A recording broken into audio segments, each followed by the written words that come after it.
Olá, pedagogas e pedagogos! Na aula de hoje vou apresentar para vocês um elenco pra lá de especial. Com vocês,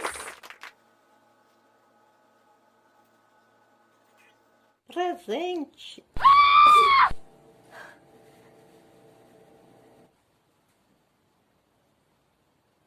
Respeitável público. Com vocês,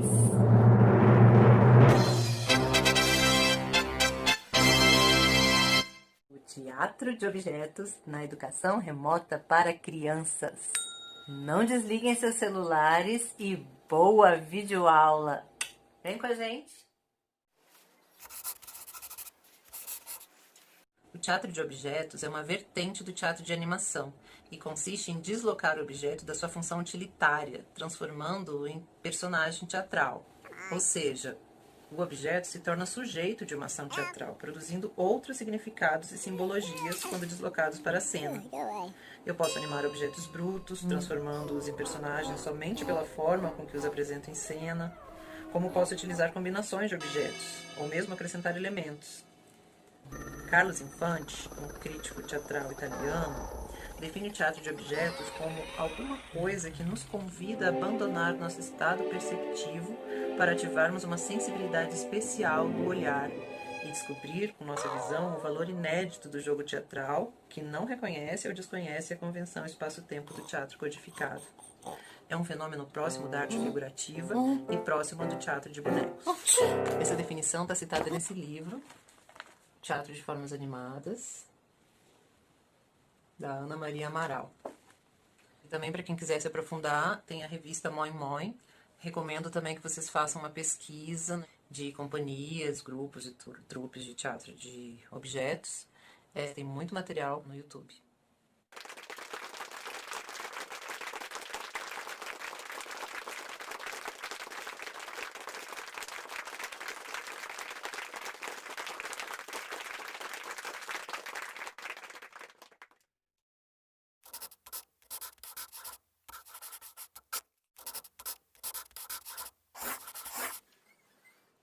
Em tempos de isolamento social, o teatro de objetos pode se configurar numa potente forma de produção de conhecimento artístico remoto, pois necessita apenas de orientação, objetos caseiros que ele encontra na cozinha de sua casa e boas doses de imaginação e criatividade. Bom, pessoal, então agora eu vou fazer algumas provocações para vocês, algumas sugestões de atividades, mas deixando muito claro que o importante é que vocês compreendam as possibilidades e a partir daí criem as atividades de vocês, a partir dos objetivos, a partir da realidade que vocês estão tendo nas suas escolas, a partir do conhecimento sobre o perfil dos alunos que vocês têm, tá? Vejam quais vocês acham que são adaptáveis, se acharem que não é, descartem e criem as suas, tá? A ideia é que, enfim, vocês produzam com autonomia as atividades de vocês, tá? Então, por isso que eu coloquei aqui como provocações didáticas, provocações pedagógicas, tá? São algumas, foi adaptado, tá? Para versão remota, mas é um jogo bem utilizado no teatro presencialmente, que é de ressignificar objetos. A ideia é que se use só uma folha de papel, e aí o professor vai propor para os alunos que isto é uma folha de papel, mas poderia ser. E aí o professor vai inventar qualquer objeto e utilizar, fazer a ação teatral desse objeto, sem falar o que poderia ser, só fazendo a ação. Então, e vai passar esse objeto para alguém. Aí o professor pode falar o nome do colega, ou pode, né, ou pode ser um jogo de adivinhação, quem adivinhar recebe, e assim por diante. E aí cada um vai receber esse objeto, vai transformar, vai falar essa frase. Isso é uma folha de papel, mas poderia ser... E... A professora vai pedir que cada um escolha 3 objetos da sua casa e coloque na frente da câmera e desligue a câmera. Ninguém pode ver quais são os objetos que ele escolheu. Aí a professora vai escolher duplas por vez. Então, exemplo, ela escolhe fulaninho, beltraninho, pede para que eles abram as câmeras, aí sim eles vão ver quais são os objetos escolhidos pelo colega. Aí, só pela improvisação, ele vai ter que começar a contar uma história na ordem daqueles 3 objetos que foram mostrados, que tenha início, meio e fim.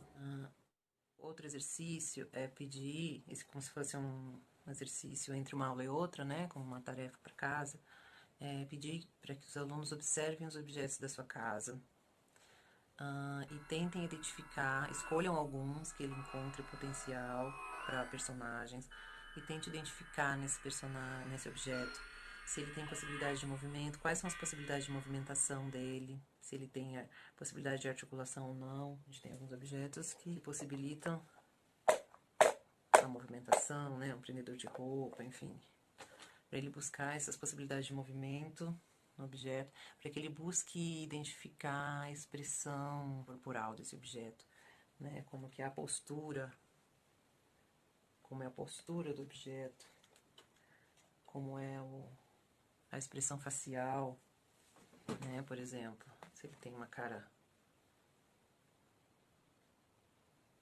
engraçada, uma cara brava, uma cara alegre, busque essa expressão facial do objeto.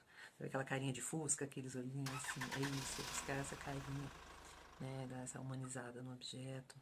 Então, que busque esse potencial dele, e aí escolha, a partir disso, escolha um objeto, explore todas essas possibilidades de movimento, de expressões, e vá traçando um perfil, tanto físico do personagem quanto psicológico. E aí, no próximo encontro, cada um vai apresentar o seu personagem. Pode apresentar como se já fazendo uma animação. A professora pode elaborar um questionário, se quiser.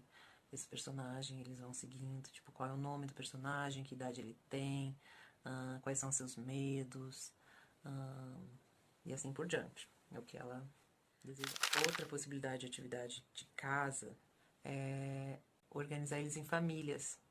Buscar similaridades genéticas, assim, de classificação ou de funcionalidade, né, que objetos eles parecem com quais outros, né, e organizar uma família, assim, com umas 2 ou 3 gerações, tipo avós, avós, pai, mãe, filho, organizar umas 3 gerações. Aí, por exemplo, pode ter uma vassoura, um rodo, uma pazinha de lixo e, sei lá, um desentupidor de pia, seria uma mesma família. Essas famílias são apresentadas e aí eles são desafiados a construir uma cena, por exemplo, com essa família. E a outra sequência de atividades seriam as construções de cenas de improvisação teatral, que podem ser em cenas inventadas a partir dos personagens, por exemplo, que eles pesquisaram, como a família que eu citei no jogo anterior, né? A família, a partir daqueles personagens você pode estabelecer um tema, estabelecer um conflito que acontece, um lugar, enfim, dar algumas sugestões de estímulo para eles continuarem e criarem a história deles. A partir desses personagens somente, enfim. Existe um mundo, né, de possibilidades de criação. E outro exercício bacana de se fazer é trabalhar com histórias já conhecidas do universo imaginário deles, né, histórias tanto desde os contos de fadas, histórias, né, que são conhecidas, assim, do cinema, da televisão, né, de animação, de audiovisual, enfim, para que eles adaptem para o teatro de objetos. E aí eles vão ter desafio de ter que criar aqueles objetos da história a partir do que eles têm em casa. Então, isso também abre uma possibilidade bacana de combinação de objetos, né, de adaptação. Então, às vezes você junta um objeto com o outro, por exemplo, né, para construir um personagem. Essa junção é bacana, você pode acrescentar coisas aqui, fazer um papel, uma orelhinha, alguma coisa assim, olhinho um pouquinho. Essa perspectiva também abre várias possibilidades bacanas. E aí as apresentações elas podem ser feitas ou em vídeo, como tarefa, pedindo para o aluno fazer em casa, né, fazer um mini vídeo que vai ser apresentado depois no encontro síncrono, ou como improviso mesmo ao vivo, nesse encontro. né? Ele executando a ação como se estivesse fazendo a cena ao vivo, presencialmente, só que para a câmera, né? E ainda dá para se explorar a possibilidade de trabalhar com construções coletivas, né? Então, que, por exemplo, tem um personagem de um estudante da sua casa com outro do outro estudante, eles criam coletivamente essa história e vão ter que encontrar maneiras, criar maneiras de apresentar essa história estando distantes entre eles, né? Então é isso, pessoal, por hoje. Quero reforçar que são apenas algumas ideias, mas aproveitem para dar asa às imaginações de vocês aí. Usem só como ponto de partida. Tentem criar as atividades de vocês, os jogos de vocês, a partir, né, criar ou adaptar a partir da realidade que vocês estão vivendo na sala de aula de vocês. Não fica só como uma chuva de ideias mesmo para inspiração aí de muitas atividades lindas que podem vir a partir desse tema e dessa noção tão interessante e possível de se trabalhar em tempos de pandemia, né? Que é o teatro de objetos. Então, beijos e até o próximo vídeo.